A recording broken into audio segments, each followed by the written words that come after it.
You're listening to the Kotham Rito podcast by Spiritual Bulletin. আপনাকে স্বাগত জানাই spiritual বুলেটিনের এই পবিত্র কথামৃত অডিও যাত্রায়। নমস্কার। আজ আমরা শ্রী শ্রী রামকৃষ্ণ কথামৃত থেকে আলোচনা করছি, প্রথম ভাগ, তৃতীয় খণ্ড, চতুর্থ পরিচ্ছেদ। হ্যাঁ, এটা 1882 সালের 28 অক্টোবরের কথা। একদম। আর আজকের আলোচনার কেন্দ্রে রয়েছে শ্রীরামকৃষ্ণের কাছে আসা সেই বহু পুরনো প্রশ্নটা, ঈশ্বর কি সাকার না নিরাকার? ঠিক, এটা একটা মৌলিক প্রশ্ন যা প্রায় সকলের মনেই আসে, তাই না? নিশ্চয়ই। তো কথামৃতে আছে, এক ব্রাহ্মভক্ত ঠাকুরকে জিজ্ঞাসা করলেন, মহাশয়, ঈশ্বর সাকার না নিরাকার? ঠাকুরের উত্তরটা যেভাবে তিনি বুঝিয়েছিলেন সেটাই অসাধারণ। খুবই সুন্দরভাবে বুঝিয়েছিলেন তিনি। প্রথমেই বললেন, ঈশ্বরের ইতি করা যায় না, তাকে কোনো গণ্ডিতে সংজ্ঞায় বাঁধা যায় না। ইতি করা যায় না অর্থাৎ অসীম। ঠিক। তিনি বললেন, ঈশ্বর একই সঙ্গে সাকার আবার নিরাকারও। দুটোই? সেটা কিভাবে সম্ভব? নির্ভর করছে কে দেখছে তার উপর। ভক্তের চোখে তিনি সাকার, কারণ ভক্ত তো জগৎটাকে সত্যি মনে করে। সে ঈশ্বরের সাথে একটা সম্পর্ক চায়, একটা মধুর সম্পর্ক, একটা ব্যক্তিগত সম্পর্ক। হ্যাঁ, কিন্তু জ্ঞানীর কাছে তিনি নিরাকার। জ্ঞানী তার কাছে নিরাকার কেন?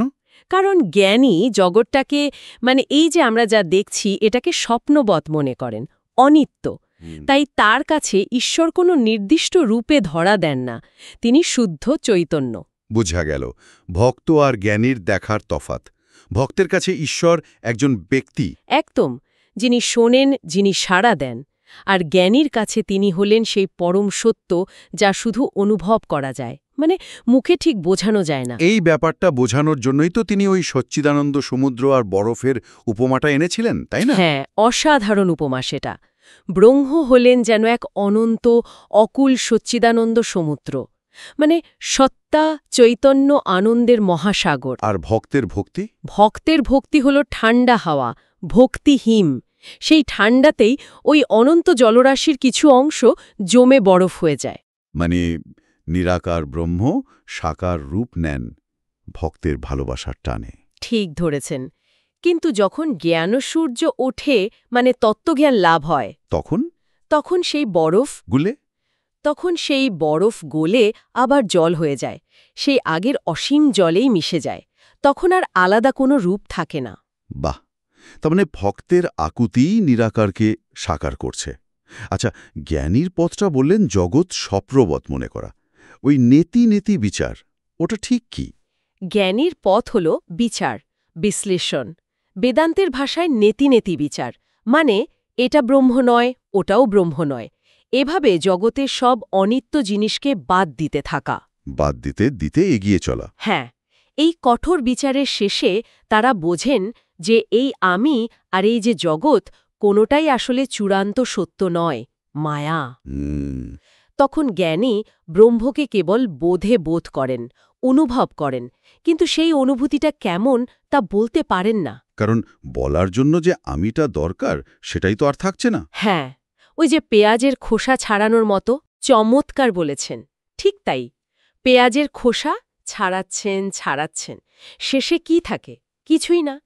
তেমনি বিচার করতে করতে আমি বোধটাই মিলিয়ে যায়, কে বলবে? আর ওই নুনের পুতুলের উপমাটাও তো একই কথা বলে। একদম।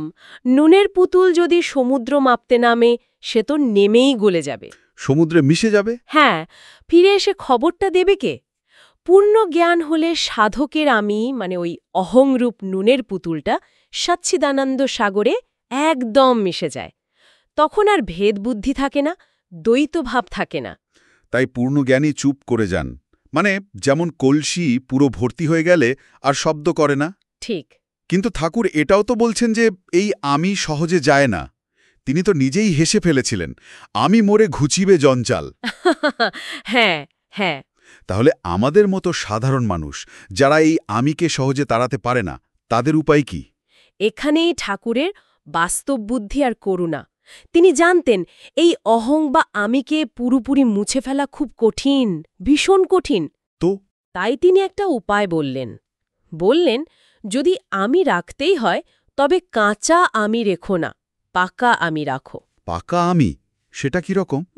আমি ঈশ্বরের দাস, আমি তার সন্তান, আমি ভক্ত এই রকম অভিমান রাখা। ওই অহংকারী আমির চেয়ে এই ভক্তের আমি বা দাসের আমি অনেক ভালো, শ্রেয়। ওহ, আচ্ছা, তাহলে ভক্তের কাছে ঈশ্বরের ধারণাটা দাঁড়াচ্ছে তিনি শুধু নিরাকার নন, সগুণও বটে। হ্যাঁ, ভক্তের জন্য তিনি সগুণ ব্রহ্ম, মানে তিনি গুণময়।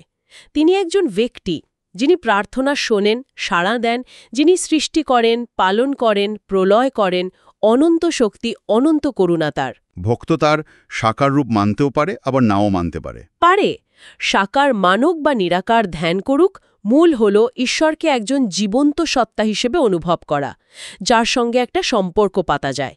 এটাই আসল। বুঝলাম। সব মিলিয়ে ঠাকুর নিজে কোন পথটাকে বেশি সহজ বললেন, জ্ঞানপথ না ভক্তিপথ? তিনি তো পরিষ্কার বলেছেন, ভক্তিপথেই সহজে তাকে পাওয়া যায়। জ্ঞানযোগের পথ কঠিন, যেন কষ্ট করে সিঁড়ি ভেঙে ছাদে ওঠা। আর ভক্তিযোগ? সেটা যেন লিফটে চড়ে যাওয়া।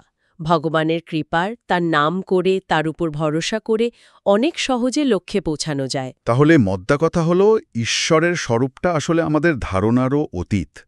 তিনি একই সঙ্গে সাকার ও নিরাকার। কে কিভাবে অনুভব করবে সেটা নির্ভর করছে তার পথ আর অবস্থার ওপর। ঠিক। জ্ঞান বা ভক্তি যে পথেই যাওয়া হোক, লক্ষ্য কিন্তু সেই একই পরম সত্য। দুটো পথই সেখানে নিয়ে যায়। আর একটা কথা ভাবনার জন্য রেখে যাই, কি বলুন? বলুন না।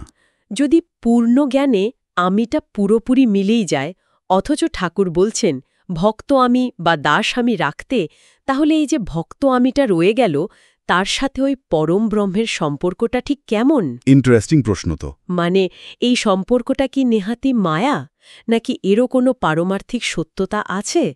ভক্ত আর ভগবানের মধ্যেই যে একটা লীলার খেলা চলে, যেখানে ভক্ত যেন একটু আলাদা থেকে ভগবানকে দেখছে, তার মহিমা আস্বাদন করছে, এর গভীর রহস্যটা কি হতে পারে, এটা নিয়ে শ্রোতারা ভাবতে পারেন। নিশ্চয়ই।